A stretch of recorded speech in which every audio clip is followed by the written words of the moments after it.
Higher inflation and lower growth. That's the message from the IMF's sobering World Economic Outlook for 2025. The report, published on Tuesday, forecasts half a percentage point lower global growth for 2025 compared to January estimates before Donald Trump returned to the White House. This is the clearest indication to date of the damage his tariff gambit is having on the global economy.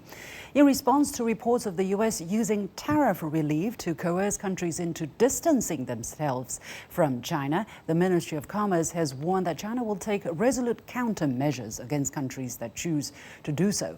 So how to reverse the damage to the global economy before it's too late? Who should make the first move to de-escalate the tariff standoff between the world's two largest economies? Welcome to this edition of The Point with me, Liu Xin, coming to you live from Beijing. I'm pleased to be joined from New Jersey, the U.S., by Anthony Chan, Global Chief Economist at Chan Economics. From Davis, California, by Steve Hoffman, CEO and Chairman of Founders Space. And here in the studio by Gong, Vice President of the University of International Business and Economics, Israel, and of course a professor that's very much frequenting the shows here at CGTN. Welcome, gentlemen, to the show. Let's talk about the World Economic Outlook 2025 report. As I mentioned, it says the swift escalation of trade tensions and extremely high levels of policy uncertainty are expected to have a significant impact on global economic activity, and global growth is projected to drop to 2.8% in 2025 and 3% in 2026, down from 3.3% for both years. That's based on January forecasts, as I said, before Donald Trump returned to the White House. Mr. Chen, how do you look at the World Economic Outlook assessment? I think it's a realistic assessment that growth generally does slow down when you have a trade war of this sort. We know that one of the things that the IMF also suggested was that global trade is almost going to be cut in half. So if you have less trade activity taking place, certainly with China and the United States, with tariff rates on both sides over 100%, you basically have a trade embargo. You're not going to have any trade. That means slower economic activity. It also means that prices are going to go higher, and that's one of the reasons why the IMF not only slowed the pace of growth estimates for the United States, but it also increased the inflation numbers, which again is what happens when you have these sort of tariff. Prices go up in the countries, and of course, demand goes down as less global trade takes place. Let's take a look at the figure for the United States. The IMF says growth in the United States is expected to slow to 1.8%, a pace that is 0.9 percentage point lower relative to the projection in January of this year. And the account says policy uncertainty, trade tensions, and softer demand momentum are partly explaining this lower growth, and tariffs alone account for about 0.4% of that reduction, essentially about half. Steve, in California, are you feeling that pain personally? I am feeling the pain. Even more, I work with a lot of entrepreneurs. These entrepreneurs import parts from China that are essential to their products, and all this uncertainty makes it impossible for them to plan. They don't know what's going to happen next. One week the tariffs go up, then they go down, then they double. It's very hard for anybody in business to operate successfully when they don't have stable markets and when they can't plan for the future. So a lot of these entrepreneurs have built their businesses over the past 5 or 10 years. They sunk their life savings into it, and they are at risk of losing it. So yes, all of us are feeling it. Well, John, take a look at these numbers. I mean, half a percentage point off for the global growth and 0.9 percentage off for the US growth, and about half of that is contributed to the tariffs. How do you look at the IMF assessment? Is it accurate, and what does that say about the potential damage these tariffs are having, not just on the US economy, but on global growth? Well, I think these are very generous reductions of forecasts. I think probably it's even going to be worse. I mean, there are very credible institutions in the United States projecting actually a recession coming in the United States. So, this report is projecting still a 1.8% growth. I think it's fairly decent growth actually by developed country standard. And I'm actually not that optimistic. I think things can even get worse. Why? Well, I mean, you look at what the Trump administration is doing. He is, he is actually imposing such high tariffs that's actually, is actually, as our previous guest has been saying, is actually disrupting a lot of business planning, introducing a lot of uncertainties. In addition to this, there's also a squabble between him and chairman of the Federal Reserve about interest rate drops. I don't think, with the potential high inflations, Powell will further decrease interest rate, and he's screaming bloody murder and wants it to drop down further. So I think, all of this sort of chaos in Washington is just damaging to the economy. And I would project that things are not going to go any better anytime soon. Well, the IMF adjusts its forecasts from season to season. And is there, Mr. Chen, is there the possibility if President Trump further pushes down the tariffs, or if there's some kind of positive signs in the negotiations that the U.S. is having with major trading countries, Japan, or even possibly China, that these figures will get better, that the economic outlook will get better? What is your assessment going forward, Mr. Chen? Well, I think Professor Gong has a good point, and that is that because of all this uncertainty, there is a risk that things can actually get worse. My own feeling is that if somehow these countries come to a common ground and they feel comfortable making some deals, then I think we could avoid a recession. But if this situation is escalated, you can run the risk of a potential recession. Right now, I put the probability of a recession at around 30 or 35%, which is not very high, but it's much higher than the normal figure that you have in an everyday basis of about 15%. So I think that there is risk out there, but I think when it comes to making a deal, I think the United States has talked about the fact that China is ready to deal. China has said that they're willing to deal as long as there is mutual respect between the two countries. So far, that has been lacking. But once that happens, then I think both of these countries can make some sort of a deal. And if they do, then I think we can avoid a recession. But remember, last year, the United States grew at 2.8%. So already we're taking a significant hit. And if these trade tensions either escalate or last for an elongated period of time, then I think that the numbers could get worse. Yeah. Well, last year's growth was also contentious. I mean, some people are saying the number was really not that strong, 2.8%. But anyway, that's a different matter. We're not going to debate. We're not going to debate on that. But recently, several prominent U.S. economic heavyweights have actually weighed in, have been vocal about their opposition to the tariffs, including Fed Chairman Jerome Powell, esteemed Professor Jeffrey Sachs, and founder of Bridgewater associate Ray Dalio. Let's listen in. But what Trump said was, Lesotho, they sell us more than we buy from them. So they're cheating us. That's literally what he said. Literally what he said. Okay, is it completely delusional? Realize this is not a global trade war. This is an American trade war. So what that means is the 10% tariffs here really matter. It means that what Trump has done is shut America off from the rest of the world.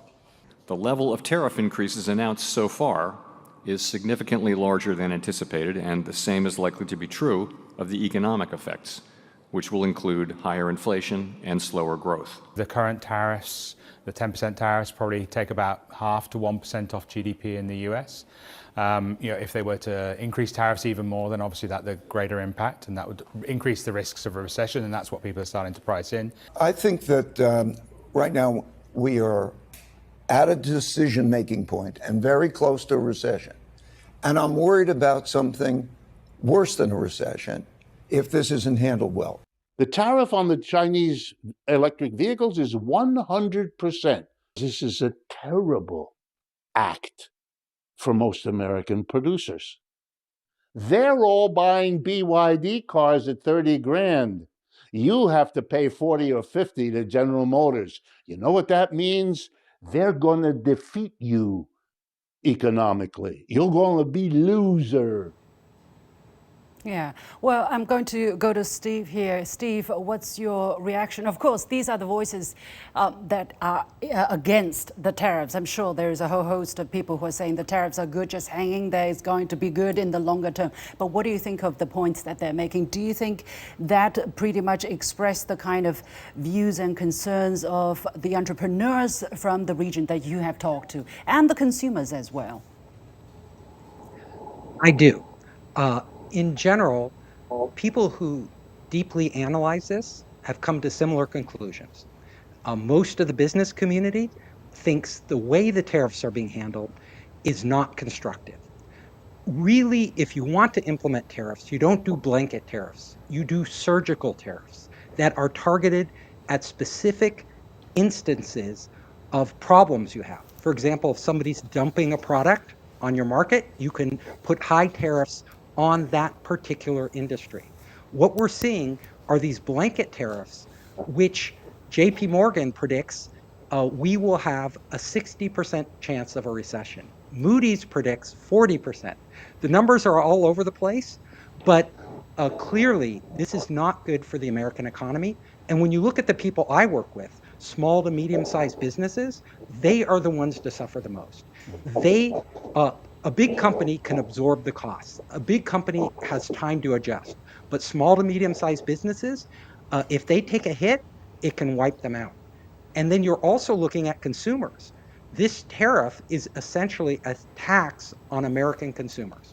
So it's a tax on consumers globally, actually. Chinese consumers everywhere.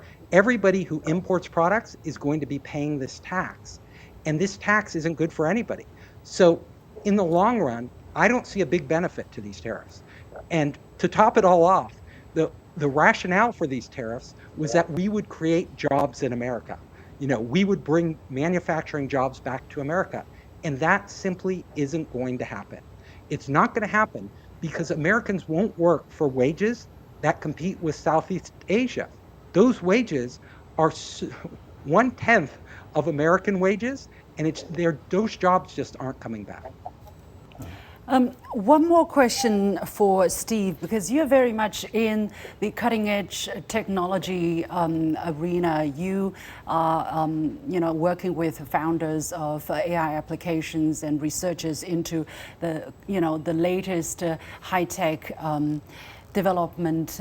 What do you think will impact? How will the tariff gambit impact their research and development and the entrepreneurship in that regard? Or are they kind of cushioned against the impact, less affected than the ordinary consumers who are buying T-shirts and socks?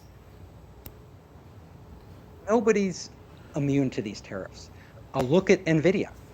They have lost, it was estimated at $5.8 billion in revenue because of the restrictions that the Trump administration is putting on them with their chips. And if you look at America, these tariffs are being levied on goods being imported to the United States, but the US has transitioned to a service economy, service and software. So what is happening is the service and software isn't being factored into these trade imbalances. So they don't really make sense. The math doesn't add up. And the software industry is going to be hit. You look at companies like Intel, like Microsoft, you name it, Amazon, any company that does business in China particularly, but anywhere around the world could see retaliation. So we will see retaliation against our software companies.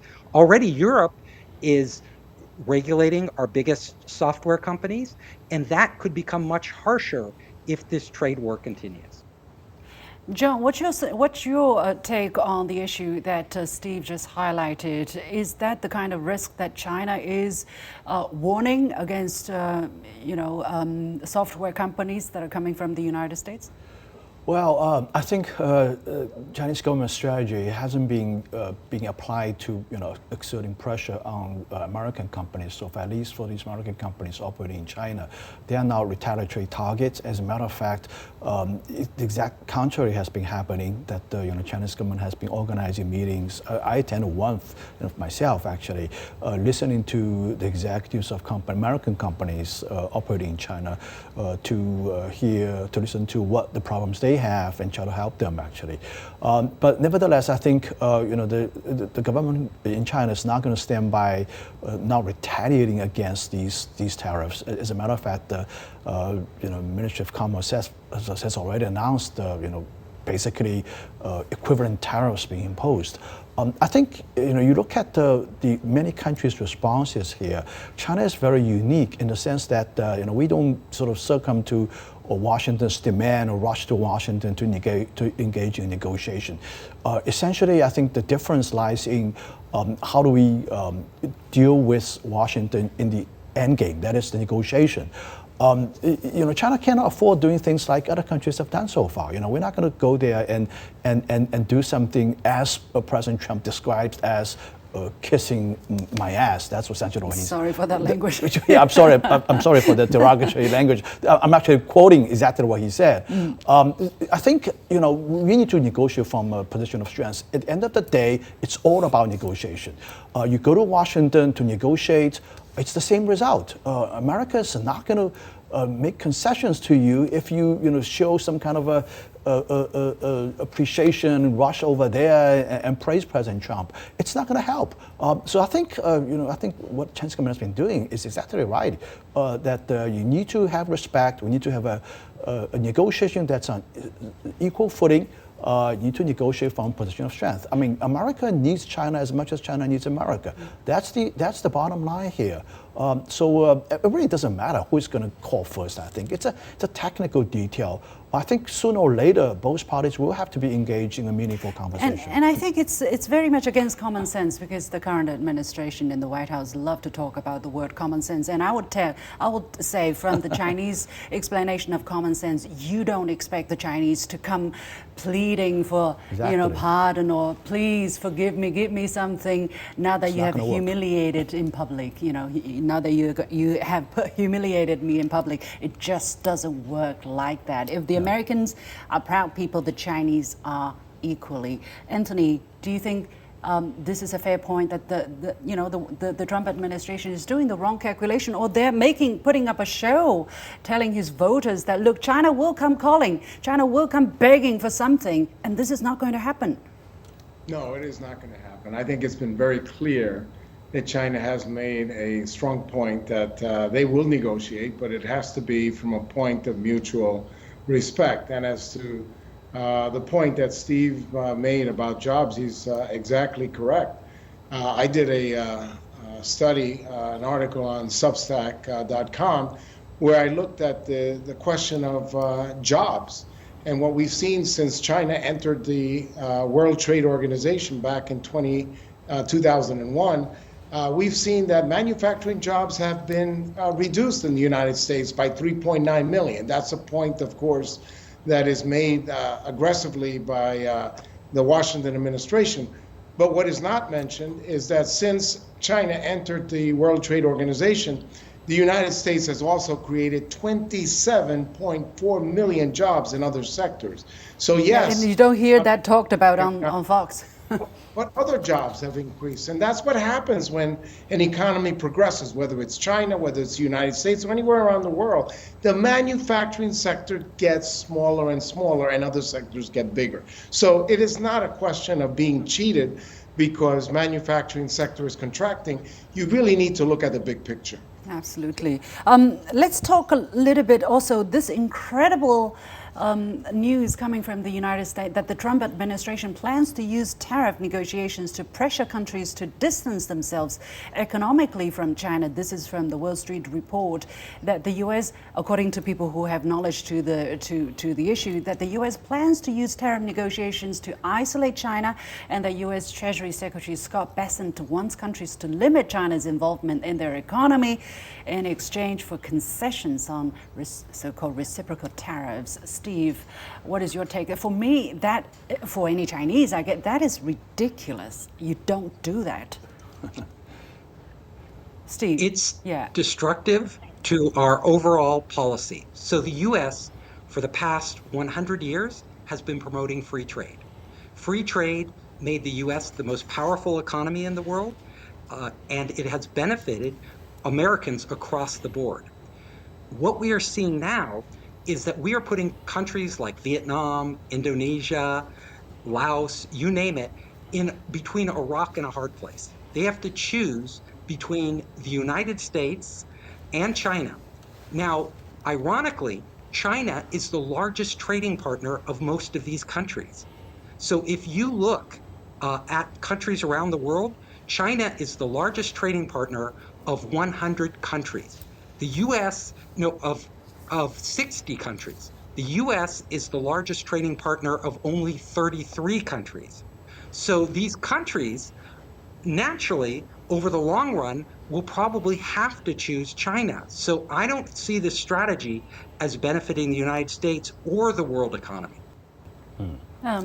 John, what do you think of this, thinking that the U.S. can actually dictate what other countries do with a third country in exchange for something? What do you think of that? And it's the president, the Treasury Secretary of the largest economy in the world. Yeah, well, we don't have details about, really what kind of conversations are taking place. Yeah, but I think there are possibly three scenarios here. One is that the United States is talking about preventing kind of a transit trade, essentially to bypass the tariffs on China, go to some other countries, and then go to the United States. This is one scenario. The second scenario, I think, is more about investment, things related to Belt and Road Initiative. Especially, I would imagine, the United States is very angry about these projects in the Western Hemisphere. For example, the Chanquay port in Peru, things of that sort. The third scenario is totally outrageous. I think just talking about these countries making a choice between the United States and China about trade per se, and I think that's going to be pushed back by these countries. There's no way that they can cut trade ties with China. Regarding the first two scenarios, I think maybe there is some legitimacy in the first scenario, but the second one is also totally it's not reasonable at all. I think you've got to be pushed back from China that this is a sovereign country's sovereign decision. The United States has no right to dictate how these countries receive Chinese investment, and I think there's also going to be pushback from these countries as well. Yeah, let's wait and see how countries react to that, if that is really the case, if the U.S. ever raises it. But this is nothing new. We've had media reports where, for instance, a U.S. ambassador in a certain countries in the developing world would exert pressure on that country to distance itself from China. So this is not new, but I think countries will make their sovereign, independent judgment as we have seen over the time. I want to talk about this coming thing about whether China is calling, who's going to call. We already touched upon that just briefly, but last week President Trump posted on his social media platform that every nation, including China, wants to meet. Later in the Oval Office, when asked about by a reporter if President Xi Jinping had called him directly, has the Chinese leader reached out? President Trump responded, he said, well, you'd think it was pretty obvious that he has, but we will talk about that soon. It's not that important because honestly, we are going to have a deal. Mr. Chen, is there any truth in this? Because from our knowledge, I've heard nothing of that sort. I think that if China would have called, that we'd be a lot closer to some sort of a deal. So my guess, without knowing for sure, is that probably China has not called and probably will not call until it is negotiated at lower levels, that they can sit down and talk from a position of mutual respect, as I said before. Mm-hmm. So no, I think that China is going to grovel. And in fact, to that other point that you made a little bit earlier, with regard to the United States putting pressure on other countries, China has already made it very clear that if they find that other countries are making those kinds of deals, China will retaliate themselves and essentially have those countries pay a price. So just because the United States is doing it, if China is also saying they're going to do the same thing, these countries are going to realize that it's not in their interest to make any secret deals with the United States in the hope of getting a better deal on the tariffs, because it's going to cost them on the other side. Still, I don't get the sense that it is China that should be calling, and this is not a thing that China started. It is, a move that the United States started, basically a second tariff war that the U.S. has launched on China. Steve, it is my feeling that China will not be making the call. If anybody is waiting, they'll be waiting for a very long time. Steve, what is your take? That's why we're waiting, because both sides don't want to make that call. Trump wants to show he's the most powerful person in the world. So I don't think he's going to be picking up the phone. And, China has a long history with Western countries trying to dominate it.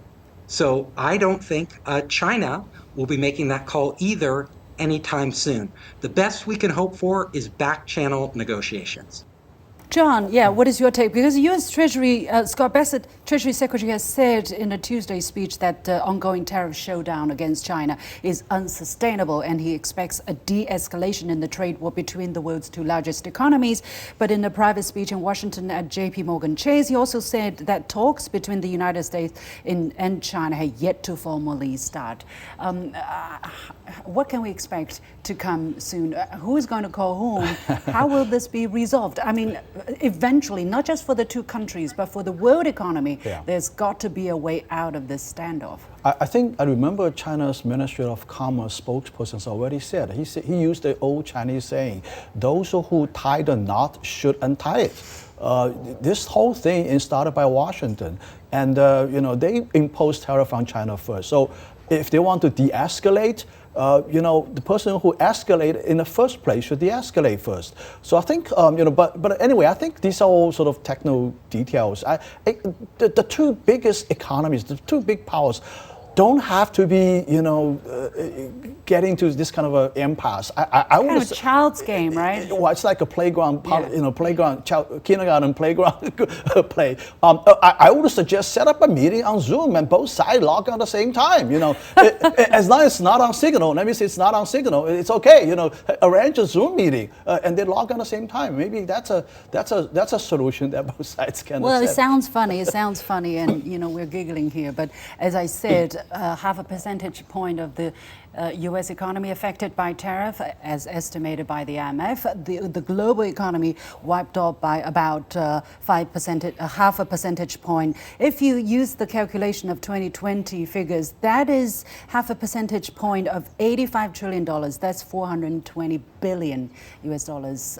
That's not a kid's game, and I don't think we should be playing with that. It's a lot of people's livelihood at stake here. So I think China really hope that adults come back to the room and we can resolve this quickly, but in a sustainable way. I have to wrap up there. Many thanks to my guests, Anthony Chen, Steve Hoffman, and Gong. With that, we come to the end of this edition of The Point with me, Liu Xin. As always, you can follow me on Facebook and X using the handle Liu Xin in Beijing. On behalf of the whole team, thank you for watching. You've got the point.